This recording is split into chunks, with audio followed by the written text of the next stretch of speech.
Good morning, everybody. This is Richard back at you. We got Miss Teresa on the camera. We got little Annie always hanging out, protecting the shop. Well, guys, you know that we haven't been posting any videos in about a month. It's not that we haven't been making them. It's just my honeydew list got like this long. It used to be like this big, and now it's like this big. So she's got me in the house doing some remodeling honeydews and stuff like that. So that's what we've been basically doing for the last few weeks. But we've still been kind of busy out here. We do have other videos that we haven't posted that we're going to be posting after this one. But we do have a job that we're going to be doing for Jack. He's got a early model, like a 72 model, 3 model pickup. We did the training with a 400 with a gear vendor on it. And it's been working flawless. He likes it, but when you got still like a 2800, 3000 stall converter, trying to pull a little trailer with it, it's just hard to pull with a converter that high stall. So what we're going to be doing is we're going to be putting 700 overdrive in there. We're going to be pulling the gear vendor 400 out, putting a 700 in there, redoing everything. That way he has a lockup torque converter. We're still going to put a 2000 stall. Let me grab it over here. I forgot about grabbing that to show you. Sorry about that. Been very busy. We have a B&I SS2000 that we're going to be putting in here. It's going to work really, really nice. So I just wanted to get that out there and show everybody. We really want to thank B&I. They've really taken care of us on a lot of our converter needs for the last 40 years, as far as I can remember. B&I has been in business. So if you ever need anything, go check them out. They're in Oklahoma City, B&I Converters. Pink. There Really good There's company. the information. Right there. They can hook you up with any converter. Talk to Bill over there, James. They can all hook you up. But anyway, we got our Floyd too. Yeah, don't forget Floyd. Definitely. Sorry. Now, this is the core that we've got. It's a 4-wheel drive. Now, this is a 2-wheel drive vehicle, but I do have a nice aluminum hard cover that we can bolt right to this, and I like it better than the old tinfoil dust cover. So got a 4-wheel drive case. We're going to be switching over. We got the 4-wheel drive output shaft still in there, but we've already got our 2-wheel drive shaft that we'll be putting in here. You can see here it's got a place for a governor gear, place for our speedometer, and we've already, let's say we've got like 5 4-wheel drive cores but no 2-wheel drive cores, so we had to get an input or an output shaft, our tail housing. We've got our speedometer gears to get the gear ratio right on the transmission for speed. We've also got our 44 psi pressure switch that's going to be locking the torque converter up in 4th gear. So there's a lot of things that goes along with swapping one of these over, taking a 350 out, a 400. There's a lot of things you got to do still. You got to wire up your 12 volts.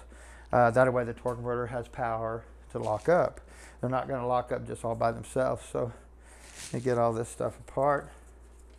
It's going to be really nice. Feels good to be back. Kind of missed the old autopsy table, huh, Teresa? No. No? I've enjoyed doing my stuff in the house. Yeah, me too. I'm looking for into our future. Yeah, trying definitely. to make our lives easier is Definitely. what I'm doing. And even you were saying, oh my gosh. It looks good. Yes. It does look really nice.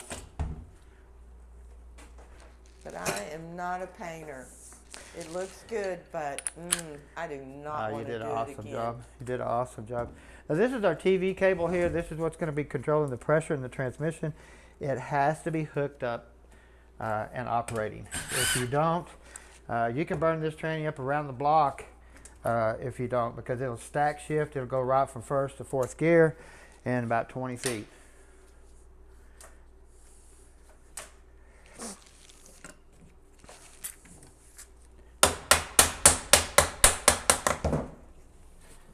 We have our overdrive and our intermediate servo here. Applies your band. Your band does 2 things. You got to remember that. It is a 2-4 band. It comes on in 2nd and in 4th gear. So a lot of times if you lose 4th, you lose 2nd. Not always though, because the way the pin travels in the bore, it can actually grab the band a little bit better in second than it can fourth.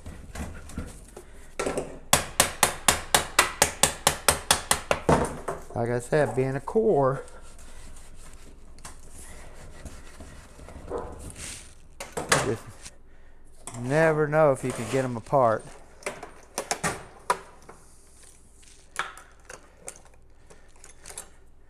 Maybe I can get it out with this one. It's a lot of dirt. Sometimes I like to get in here and grab that O-ring right there if I can. Stretch it. And stretch it. And get the little O-ring out of there. Normally it'll just come right out. Kind of hook it like that. And then turn it and normally you stretch it, or if you break it, just pull it out. And there you go. Now we got the largest, it's kind of crazy being a four-wheel drive. We got the largest second gear servo apply piston. If you wipe my gloves off real quick, if you come over here and you look at a Corvette servo, now all my parts get cleaned whether they're new or not, so if I get a little dirt on them, it'll be okay. You can see here what a Corvette servo looks like, and you can see what this looks like.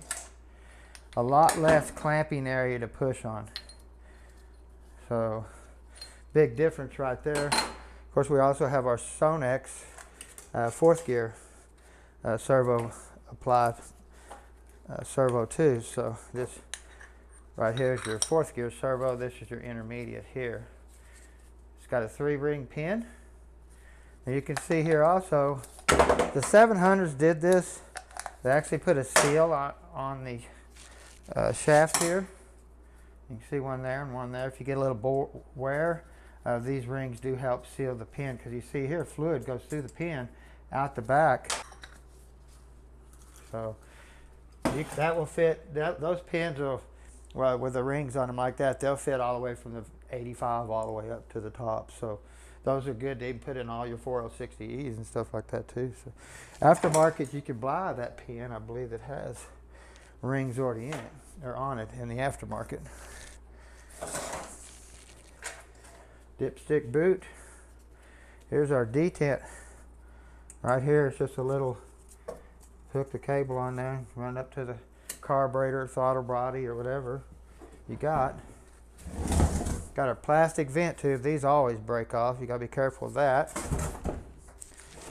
And we have our governor. If you ever need to set, if your governor moves back and forth really far, you can just tap on this cover here and set the depth. Normally about 30 thousandths or so, it can move back and forth. You don't want too much because the governor can actually knock this cover off. And they got a clip that goes from this little hole right here, this hole right here, and it hooks over and hooks under here. So it's actually missing. See, I can't tell. Almost looks like original color, like it's not been painted or anything.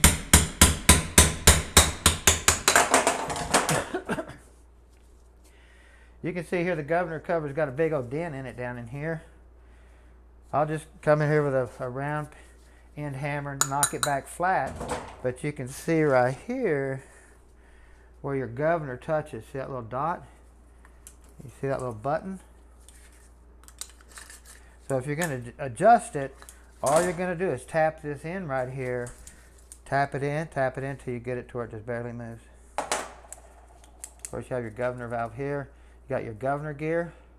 Now they do make a right and a left, so when you buy your new governor gear, you want to make sure you put the left one on here. 400s and 350s go to the right, so if I'm not mistaken.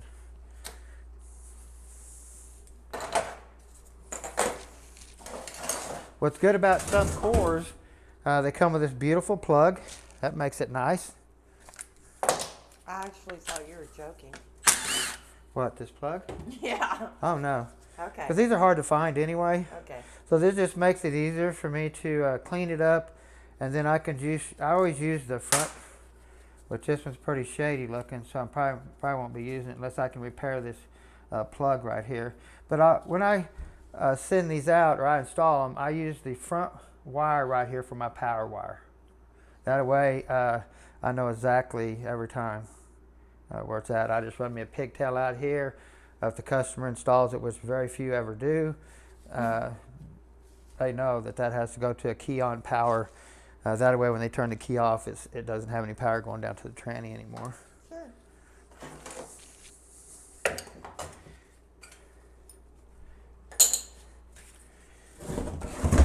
Does this look nasty, Teresa? I hope this is a good cord. It's got a lot of dirt on it. It looks like it's been leaking fluids and stuff. So. Sorry I didn't get all the pan bolts out first.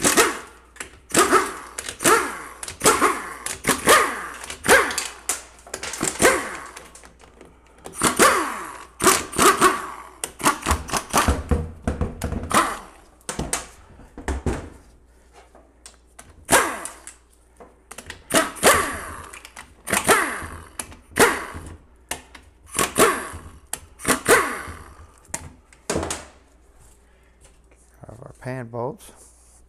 Yeah, you were excited to get out here and do this, weren't you? Yeah, I was. You weren't excited when I decided to start on the bathroom, were you? That was tough. Well, they say it's been a month since we posted a video, but I've done a couple jobs since then. Right, we've just been, we've been busy. We've been busy, back and forth, back and forth. So, Had to but I whip got out. got a couple really good videos coming up, though, huh, Yes. Teresa? Actually, that's what our pan looks like. It don't look just real good. Don't look real good, huh? See here, we've got a little bit of rust or trash. Oh, it looks like rust. But I have all these parts, like this roller right here is all rusted up, and we can replace all this stuff. Now this is an early big shaft. It's got the biggest shaft here instead of your small shaft. And we have no auxiliary accumulator right here, like you see in a lot of my videos that softens your forward engagement right here. There'll be another accumulator right here. So early, I like doing them both. They're now depending on exactly what year this unit is. The forward clutches could be thick or thin. So there is a difference in some of the things.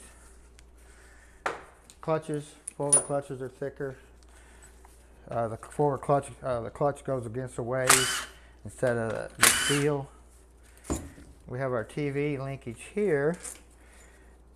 If you notice here, we have get this out of there. We have a little pin. See that little pin?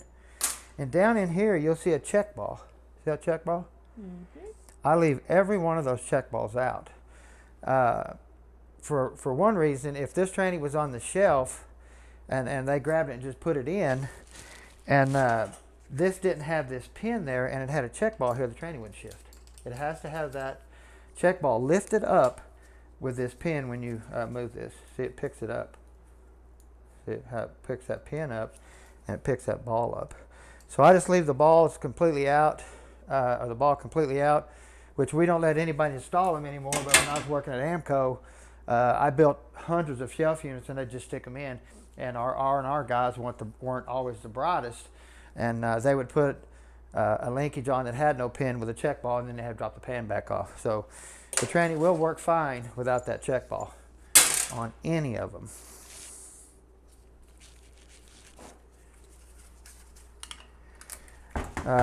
You can see here they added all kinds of fourth gear pressure switch. Just all kinds of pressure switches on this thing. And what I do when I'll plug them all and get rid of them, and then we'll be putting our 44 psi pressure switch right here to lock the torque converter up. Yeah, I could do it that way.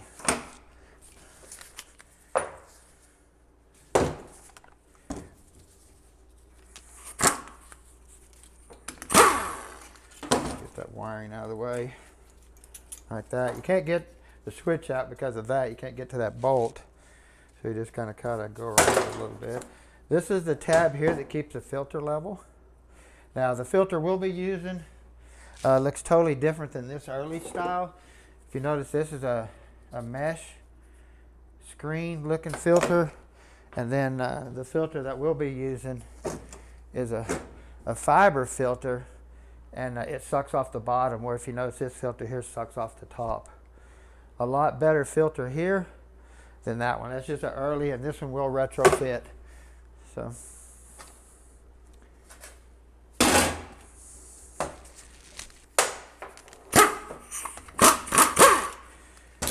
this old roller's all rusted up, so you want to get that out of there. That way it doesn't wear the pin. And next thing you know, this starts moving, and your shifter doesn't have any control over it.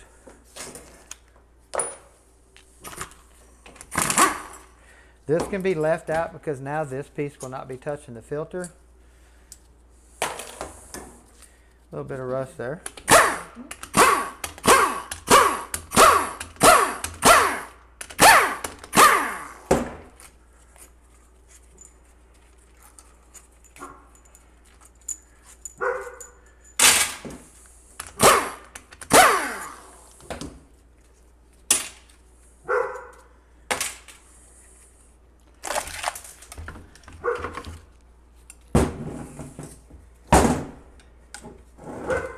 Here you have our little manual linkage rod here.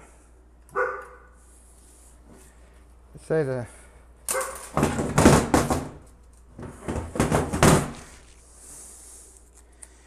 check ball is already rolled down. You can see here where a check ball went here and a check ball went here. If you look at that, you'd think a check ball went here, but it's actually on the other side. Now if you notice here, here's your other check ball. There was a check ball here. Anytime you have dual holes in a trough, it will take a check ball. Sometimes it'd be one hole and the other hole be square. It does not take a check ball.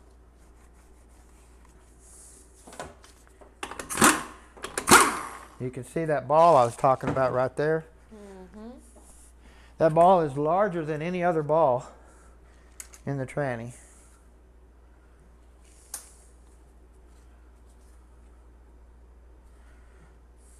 Actually, this ball here works really good if you want to drop it in that solenoid right there to make lockup work. Let me look and I was going to try to find my, since this gasket's on there and I can't get it off, I can't show you the lockup valve to see if it's got a valve or a plug. Then it's a big shaft, hard to. That's going to take you a while. Yeah, it's going to take me a while. If it has a valve, you can drop a check ball inside this solenoid right here, and you'll have lockup every time after fourth gear. And that big check ball we took out of here will drop right down in there. Where did it drop? To the floor? Yeah. Let me get it. You can, that'll fit right in there. Look at that. When you put that check ball in there, you can actually just get rid of all the wires and stuff off of here. That way it's a clean, it looks clean. Drop the check ball in there and it'll lock up in fourth gear every time. Only if you have a valve in here. If you don't have a valve in there and you put the ball in there, it'll kill the motor when you put it in gear. So that's a no-no.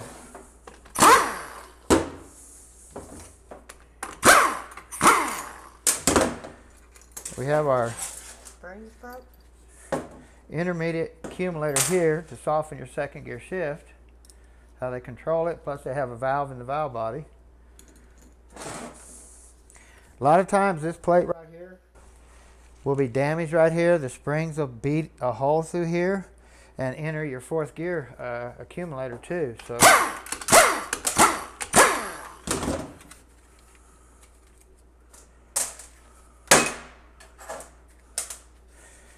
see, this is your fourth gear accumulator right here. This is the one that we still block. You know, we'll flip another piston over on top of this one and block it. We don't beat a check ball down in here and ruin the case where you can't ever go back. So, but if you look here, we have a trough, check balls in a non-trough, and then we have a trough here. So all the troughs have to have a check ball, and then we also have a check ball down here for your fourth gear right there. So it just popped it out. But if you notice, if you flip the plate over, the gasket shows it takes a trough. See that right? Or it takes a ball. Let's see. It's round hole, round hole, round hole, round hole. So 4th gear red spring. Like I said, we blocked that one there. And then we have a superior shift kit over here that's going to come with some springs that we're going to be using for the shift kit that we're going to be installing.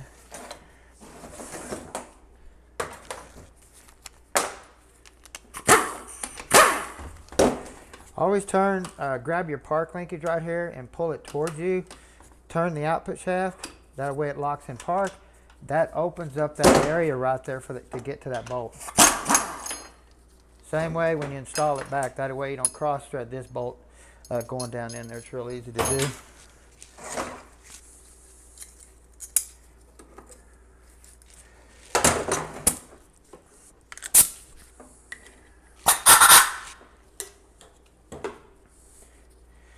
Now you can see here, it does have a rubber O-ring on here. A lot of them will have a Teflon.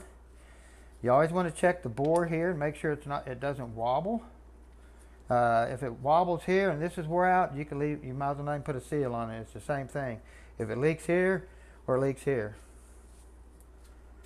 So of course we have new pistons over there. You can see them right there.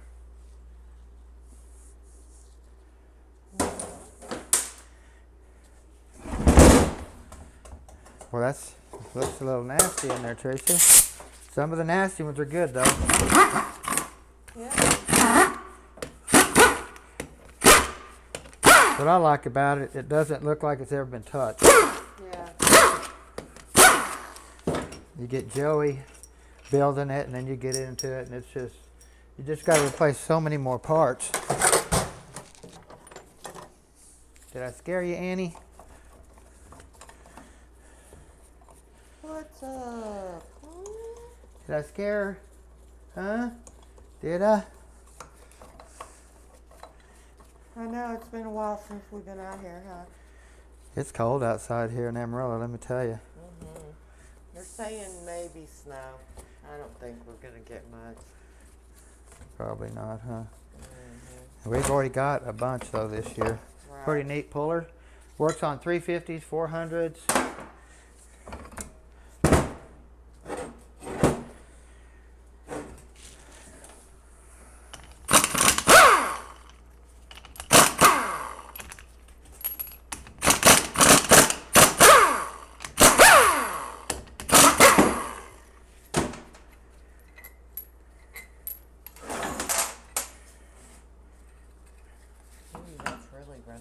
Looks a little nasty, doesn't it?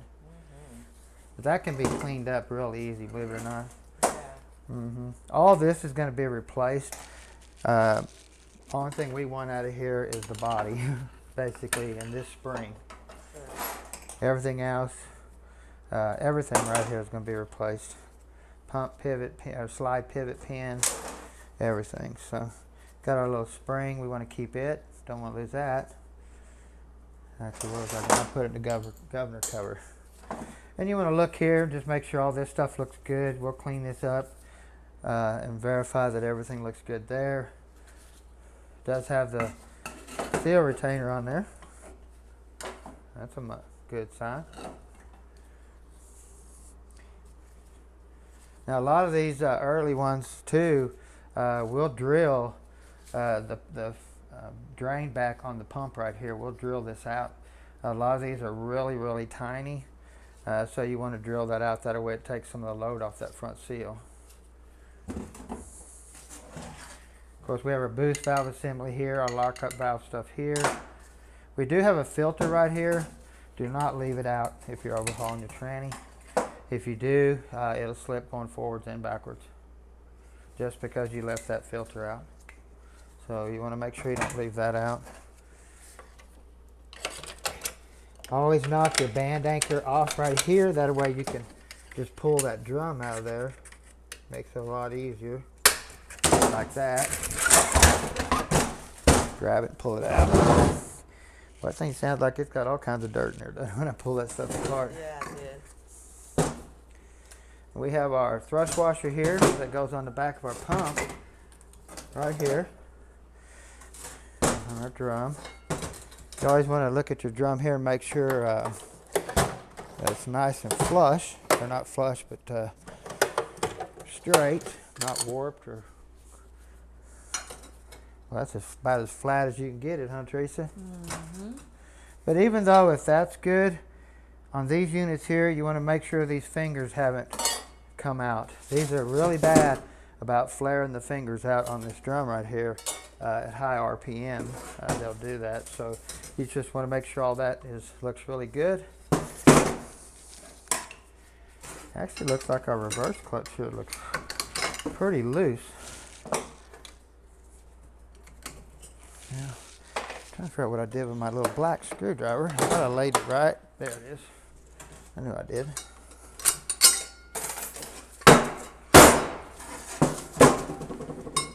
Yeah, this is our reverse clutch here. This clutch here comes on and your lower reverse clutch comes on in the back to back up. So it does take two things for this unit to back up. Of course, being it's an early model, the clutch is going to go right against the wave. We don't have a bevel. So if you had a bevel, then you'd have a bevel, a steel, a clutch. Now these clutches are thicker than your 4L60E clutches when you have a wave. So you want to make sure you use all thick clutches here with your wave. You don't see that very often, reverse coming in burned up like that. I'm going to check down in here, make sure there's no sealing ring wear. Of course, we got your forward drum here. Well, look here, your bushings running here. Of course, this bearing right here, you want to check out really good. Replace it. Then you have your adjustment shim right here. That's how you adjust your clearance from your end of here all the way to the back here. And then this right here is how you adjust your clearance from this drum here to your shell. So there's two places to actually check your clearance at in this unit right here. A lot of people don't realize that or talk about it, but there is two places.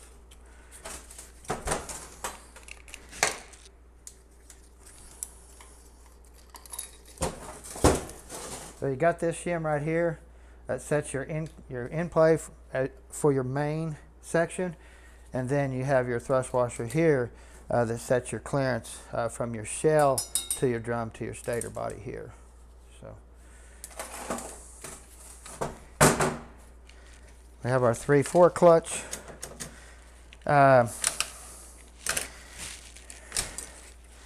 So we have this. Might not have come out with load springs. Like I said, they introduced the load springs later on in life when the 4L60Es, or the 4L60s and the 60Es come out. The 700s didn't have load springs. Being that this unit, we'll be building it back, we will be putting load springs back in this drum right here. And then of course we'll be putting a 14 clutch kit back in here, which is called a Z-Pack. You have a really, really early forward sprag assembly. If you look down here, well, let me get it out.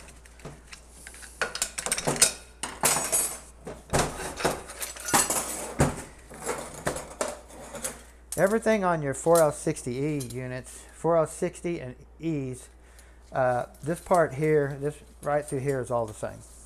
Okay. Once you get into the forward clutch, they started changing things around. This one here, if you notice, the clutch is against the wave. When they went to the 4L60 and the 60E, they had the wave, a steel, and a clutch. And the only way they could do that was to actually put thinner clutches in it to get the clearance to do that. So on this 700, the steel goes against the wave. Stack it on up with thicker clutches. Just like that. And this is a early sprag assembly. After they had the early one was a roller clutch, and then they went to this design here and went to the physical sprag assembly itself. Now the later versions do not come apart, So if you notice, I just pulled that apart. Let me get it. I might just, there's a lot of dirt on it. There you go. The later versions, you have to take the snap ring out, take the cover off, and then disassemble it that way.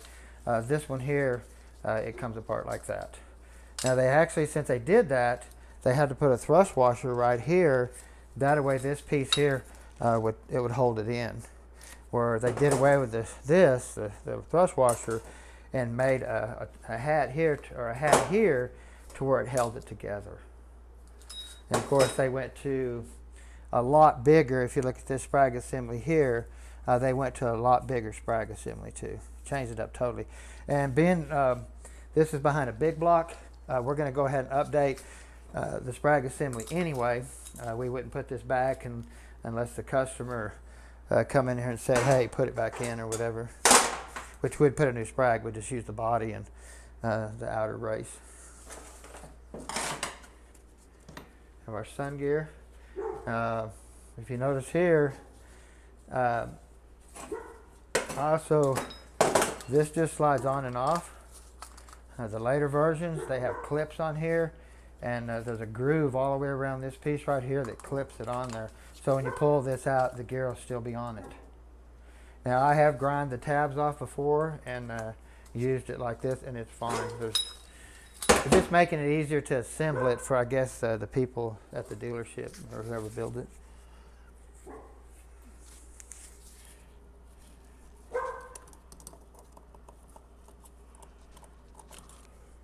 Snap ring.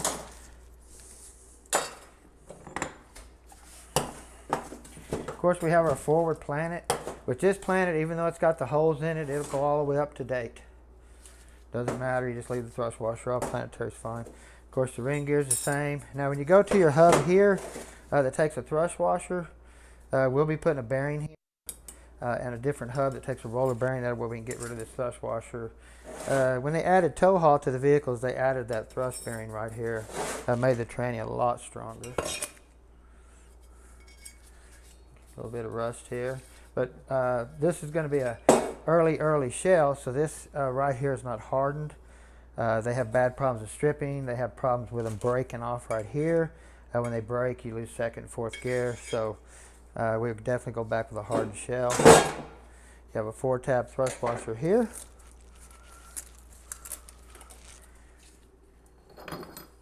And then we have our sun gear. You want to look at it, make sure it's not pitted in any area right through here. You can put a new bushing here. You can use a Sonex wide bushing down in here also. A really big upgrade.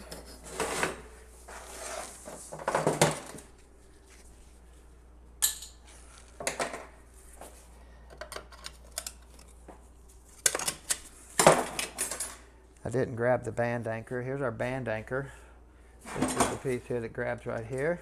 Keeps the band from spinning. Of course, now we never use a stock band.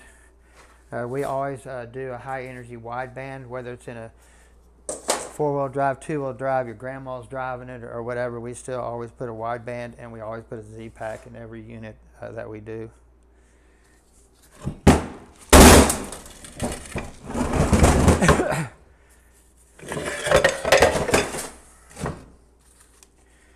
And we have our piston down in here and our spring retainer. We have another bearing.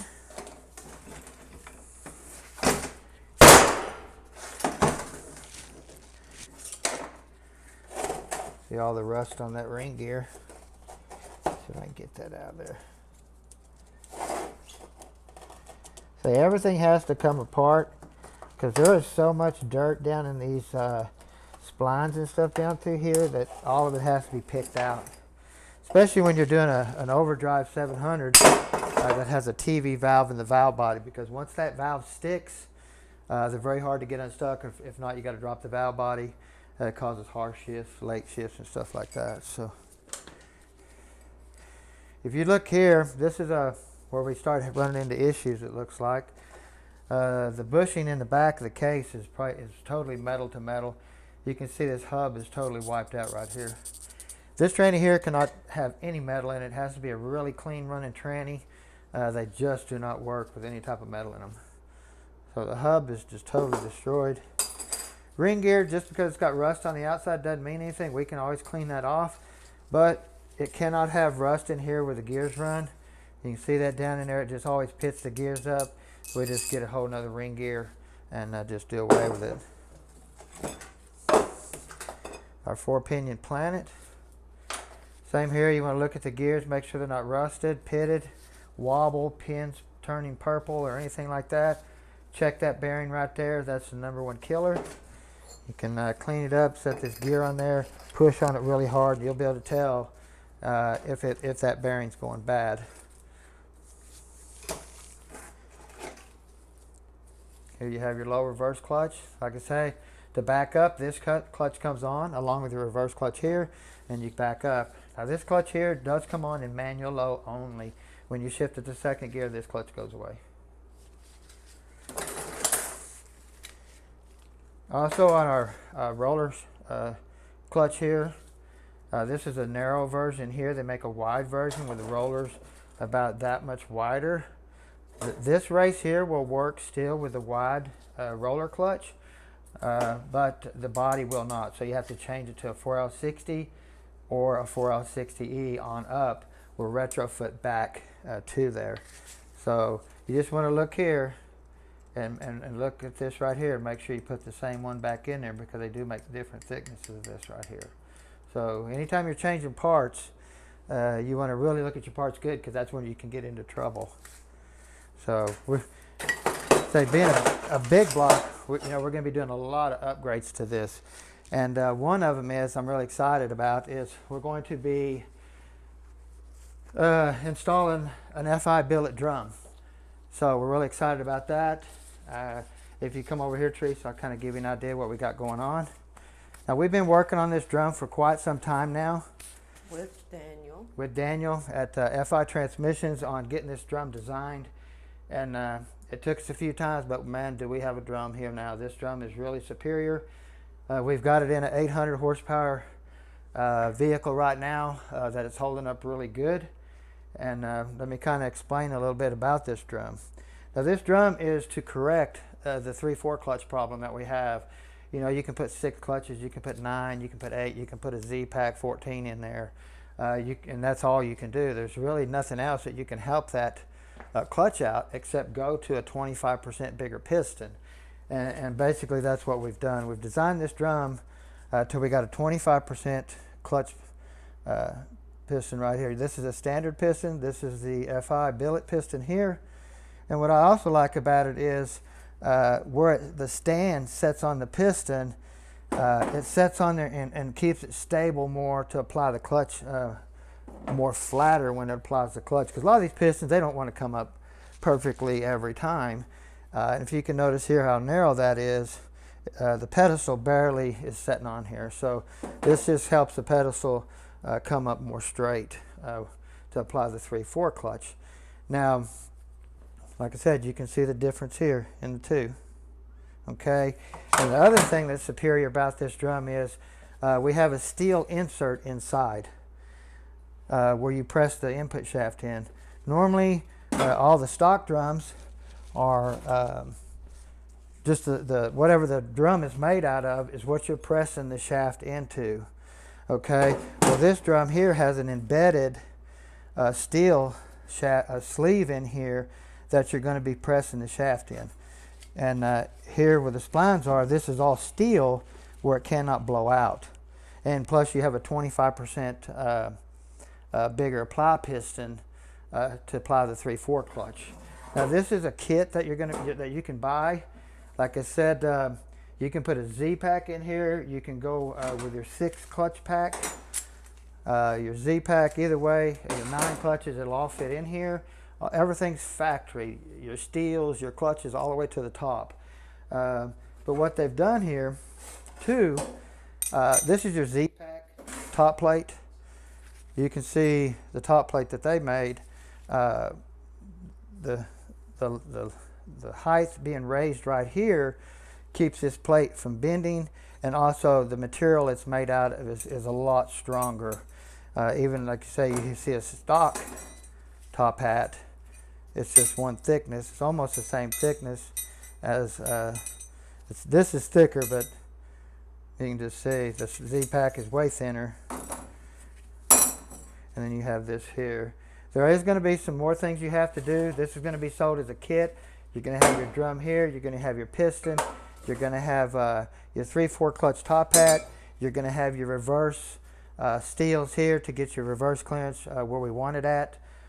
So it's a really nice kit. You're going to have some instructions that's going to come with it to tell you how to install it. It's going to basically be a drop-in. Or reach out to FI because Daniel, he's on those transmission pages. Yeah, Daniel's on all the 4L80E, 4L60E pages and stuff like that. Hey, Daniel can even ship them out to you, but it's a really big upgrade. I think that all the 4L60Es should have put in them. The price is really, really good to where you should be able to put this unit in every 4L60E that you build. So we're really excited about that. So I'm ready to get building this. It's been too long, Teresa. I'm ready for you to also. Are you? Get me out of the house, huh? You don't want to be in the house. I don't want to be in the house no more. I want to get out here. Hey, we're done. We just need the shower part of it done. That's why we did what we did. We did, definitely. So we're gonna looks really nice. Looks really nice. We're excited. Shower, like I said, you know, we're not getting younger. No, we definitely ain't. That's for sure, huh? Exactly. So. Well, we want to thank everybody for watching. I know it's been a month. Don't forget to subscribe, push the notification bell. Go check out our store. Go check out 4D Motorsports, our daughter's page. They've been posting quite a few videos on there too, trying to get them up to 1,000 subscribers. So we're getting close, but we just like that a little bit more to get them over the hump there to 1,000 subscribers. So go check out 4D Motorsports. Stay warm. Stay warm. I want to thank Sonex. I want to thank Transgo. I want to thank FI. I want to thank Raymond at Transstar. Just everybody that helps us out here. We want to thank BNI. I mean, everybody helps us out here, so we're really excited about that. And Teresa, we just love you to death, too. Have a great day.